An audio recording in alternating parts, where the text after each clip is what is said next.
Hello and welcome to the last episode of the Kent Connection for the two of us. That's right, Jillian. We aren't wearing these funny-looking hats for nothing. This time next week, we will be graduating. The Kent Connection has been a great experience, but we will be moving on to different things next year. For the final time, let's start off our show today with Yay Sports. Yay Sports! First, we would like to congratulate Sydney Pickering and Charles Laux for their selection to the Granite State team for baseball and softball. Jordan Stevens was also selected for both the Granite State team and All-State Team Player of the Year. In addition, Charles Laux and Jordan Stevens were named to the All-State First Team, while Jacob Morris and John Perry were selected to the All-State Second Team. Finally, we would like to congratulate Coach Laux on his selection as the All-State Baseball Coach of the Year. What a great season it has been. This week has been especially exciting for our varsity baseball and softball teams. On Wednesday, the softball team traveled to Profile for a playoff game. They lost 15-8, but they had a good regular season.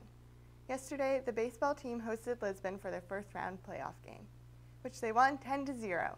They will be playing Woodsville tomorrow night at either 2 o'clock or 4 o'clock at home. We hope you can come out to support the team. Congratulations, boys, on advancing in the playoffs, and congratulations to all of our varsity athletes for successful sports seasons throughout the school year.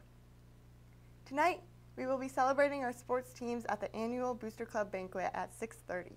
Unfortunately, we have limitations on the number of guests allowed to attend due to the pandemic, but we will be live streaming the event right here on the Kent Connection. Thank you for all of your support to our teams this year. We've had a great year of sports. Once again, great job to the boys varsity baseball team, and please join Olivia and I in watching them advance onto the second round of playoffs tomorrow. Now, onto a news update with Shanna. Welcome back to what went down in the world this week. I'm Shanna Drapeau, coming to you with recent news stories from around the world. First up, some COVID news. A recent variant of the coronavirus, now named Delta, has recently spread to a large number of countries.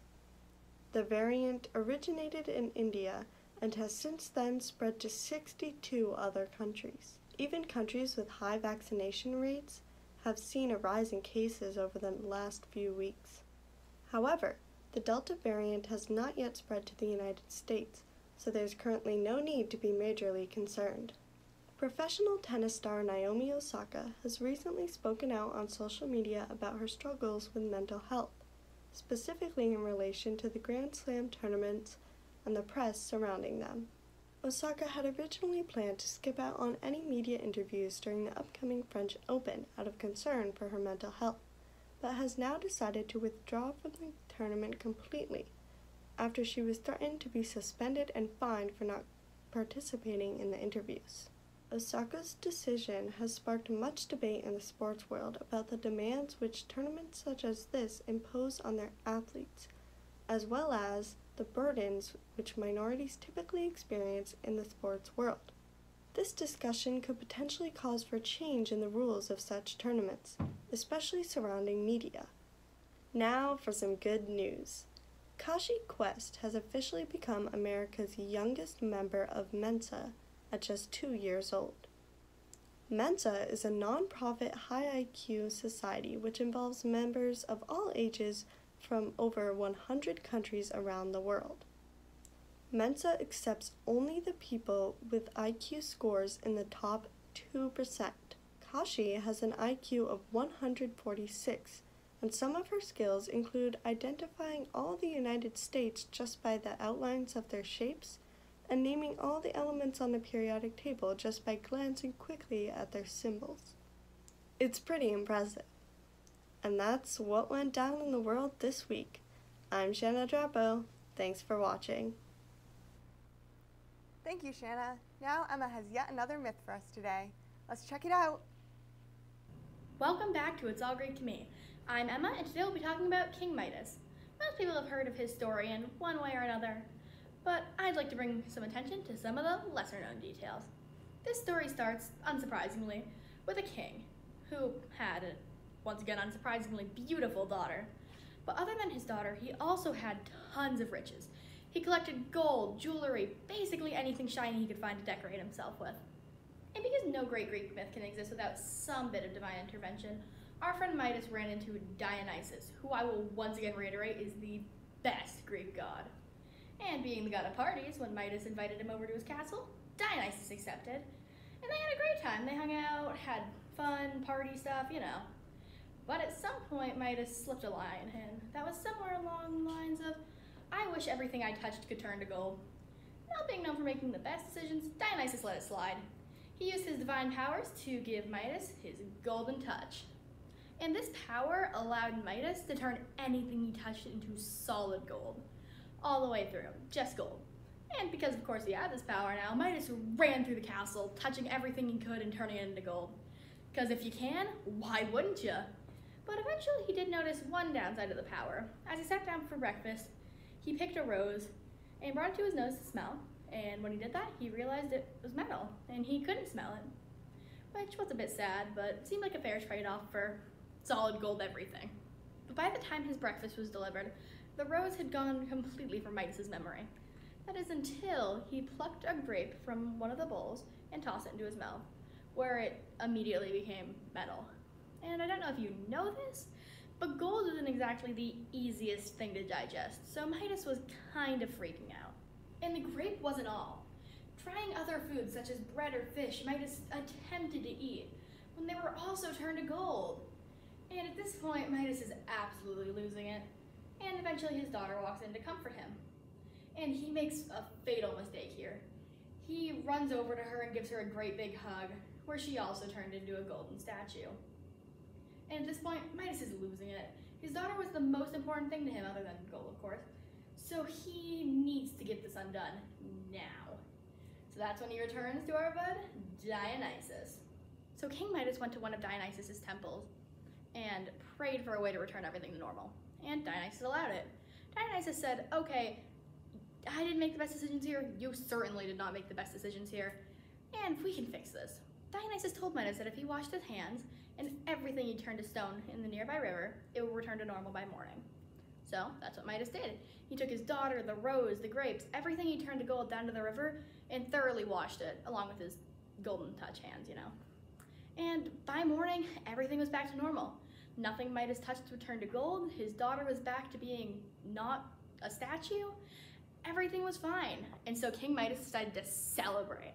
He took all of his pre-existing riches and spread them about his kingdom, sharing with everyone he could find. This experience truly changed King Midas. It allowed him to see the error of his ways and to remove a lot of the greed and corruption from his kingdom. And he became one of the best kings ever. And without this whole experience, that never would have happened. So this tale is really just about how money isn't everything and greed won't get you that far. And with that being said, this is the end of the myth. I'm Emma, that was It's All Greek to Me, signing off. Wow, that was such a cool myth, Emma. As you know, Olivia and I are off to college next year, so the Kent Connection will be looking for new, young, excited members to keep our show going strong. Let's hear what some current members have to say about the class and why you should consider joining next year too. Hi, it's me, Tucker Bailey, back on the K Connection. Today, some of my classmates have prepared some messages they want you to see. Hi, I'm Emma, the chaos and Greek mythology expert of the group. And while I do like to complain about the K Connection from now and then, it definitely benefited me in the long run. It gave me a new insight into some of the opinions around our school, teachers and students, by doing the Man on the Street sort of content. And it gave me a chance to do research into the subjects I love, being Greek mythology. I am Shanna Drapo. I am a videographer and I do tech for the Kent Connection. Honestly, this class is not what I originally thought I was signing up for, but I have enjoyed it.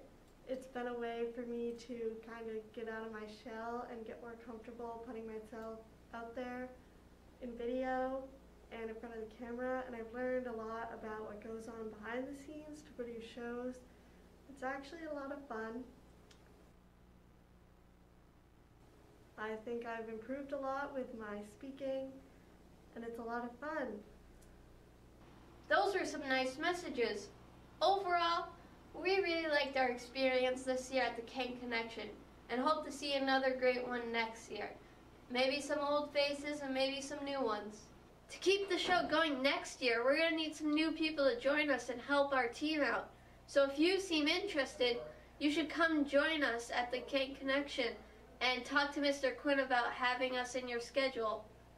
That's it for this week. I hope you guys have enjoyed, and I'll see you next time. Bye. If you're interested in joining the King Connection, which I highly recommend, please let Mr. Quinn know when you are making your schedules this year. Now let's check out a short message from Mrs. Krill. Welcome to what will be Olivia and Jillian's last episode of the King Connection. Mr. Adams and I wanted to thank both of them for taking different kinds of risks this year with this program. Stepping up to be anchor is never easy, and these young women were reliable. They were, I have a bug on my, that happens when you're filming. They were reliable, they were funny, they were collaborative, they were role models, and King Connection will certainly miss their energy, their effort, their smile next year when they have moved on to other adventures. So thank you, Olivia and Jillian. Thank you, Mrs. Krill. We loved working with you this year as well. Now, please enjoy a quick montage of our seniors' best moments. Let's take a look. These are days you'll remember when May is rushing over you with desire to be part of the miracles you see in every hour. You know it's true that you are blessed and lucky. It's true that you are touched by something that'll grow and bloom in you.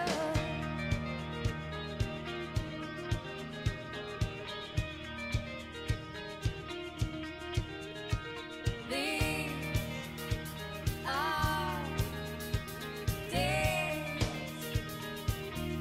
These are the days you might fill with laughter until you break. These days you might feel a shaft of light make its way across your face, and when you do, you know how it was meant to be. See the signs, know their meaning. It's true. You know how it was meant to be. Read the signs and know they're speaking to you, to you.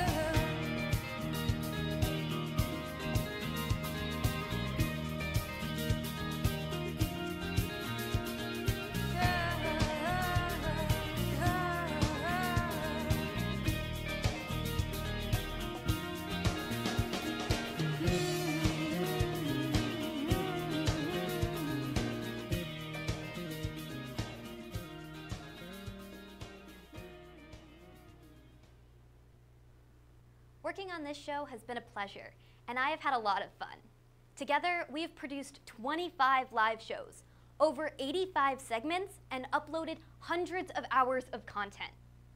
We'd like to say thank you to Mrs. Krill, Mr. Adams, Shanna, Emma, and of course Tucker for your dedication throughout this year. We couldn't have done this without you. As for now, I'm Olivia Drapo.